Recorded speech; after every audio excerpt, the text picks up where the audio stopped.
जीवन का उद्गम किस प्रकार से हुआ, विज्ञान की क्या अवधारणाएं हैं इस पर, फिर भी समस्या कितनी जटिल है, इन बिंदुओं पर थोड़ा सा प्रकाश डालने का प्रयत्न कर रहे हैं। धरती पर जीवन की उत्पत्ति और बाहरी अंतरिक्ष में जीवन की खोज, ये दो ऐसी समस्याएं हैं जिन समस्याओं पर जितनी प्रगति हुई है उतना ही उलझाव दिख रहा है। पृथ्वी के अलावा ब्रह्मांड में कहीं और जीवन की खोज विज्ञान का एक दिलचस्प विषय है और पृथ्वी पर जीवन की उत्पत्ति भी उतना ही दिलचस्प विषय है। ये दोनों आपस में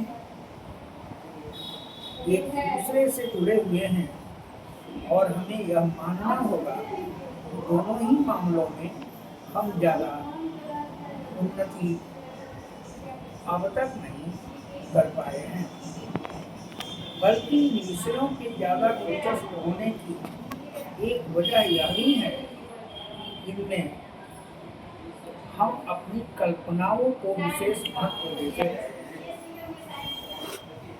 परंतु समय समय पर कुछ नए तथ्य भी हमारे सामने आए हैं। जैसे अभी वैज्ञानिकों ने हमारे ही सौरमंडल में एक इस प्रकार के पिंड की खोज की है जिसमें बर्फ भी है और कार्बनिक यौगिक भी हैं। यह पिंड करीब 200 किलोमीटर व्यास का है और मंगल तथा बृहस्पति के बीच में है। कार्बनिक यौगिक कार्बन के अणुओं के साथ बने हुए जटिल यौगिक हैं जो जीवित शरीरों की बनावट में प्रमुख रूप में भागीदार होते हैं। रसायन विज्ञान में इन यौगिकों को उदाहरणों में ही पहचाना गया था, इसलिए अंग्रेजी में इन्हें ऑर्गेनिक यानी जैविक यौगिक कहा जाता है। तो ऐसे पिंडों में कार्बनिक यौगिक तो पाए गए थे। धरती पर गिरी कुछ उल्काओं में भी इसी प्रकार के यौगिक मिले हैं, लेकिन यह माना जाता था कि ऐसे उल्का पिंडों में पानी नहीं हो सकता। पानी और कार्बनिक यौगिकों का एक साथ मिल पाना धरती पर मौजूद जीवन जैसे जीवन के बुनियादी रासायनिक शर्तों में से एक है।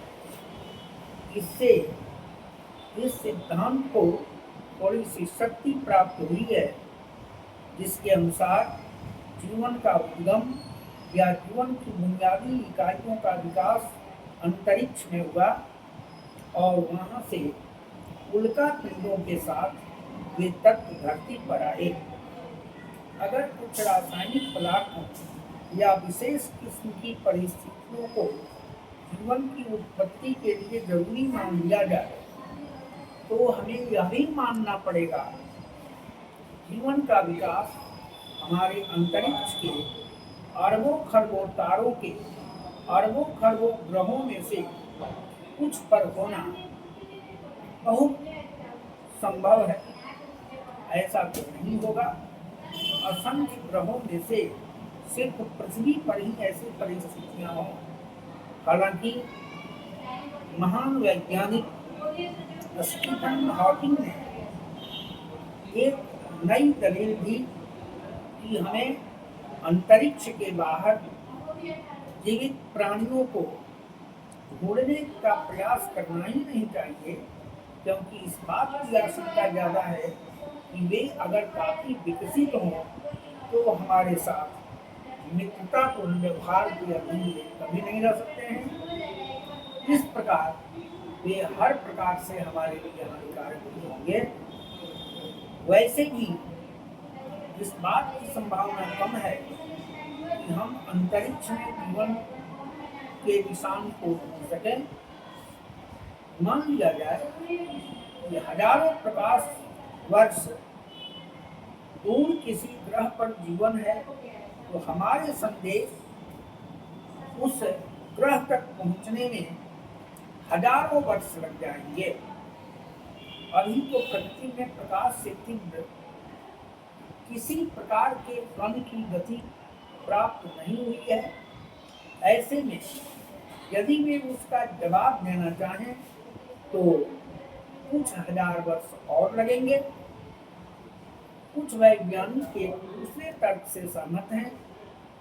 धरती जैसी परिस्थितियों में जीवन के विकास को नियम माना जाए तो पृथ्वी पर ऐसी परिस्थितियां करोड़ों वर्षों से है। इसका अर्थ यह हुआ कि पृथ्वी पर जीवों की उत्पत्ति इन करोड़ों वर्षों में कई बार हो जानी चाहिए थी, लेकिन अभी तक जो वैज्ञानिक प्रमाण हमारे पास उपलब्ध हुए हैं वे जीवन की उत्पत्ति के एक ही स्रोत को प्रकट करते हैं। अगर हम ये प्रमाण पा लें तो पृथ्वी पर स्वतंत्र रूप से जीवों की उत्पत्ति कई बार हो चुकी है, तब यह माना जा सकता है कि जिन ग्रहों पर पृथ्वी जैसी परिस्थितियां हैं वहां भी जीवन की उत्पत्ति होगी। वरना यह ज्यादा विश्वसनीय लगता है कि ब्रह्मांड में हमारी पृथ्वी अकेला एक ऐसा ग्रह है जिस पर एक बार जीवन पैदा हुआ था।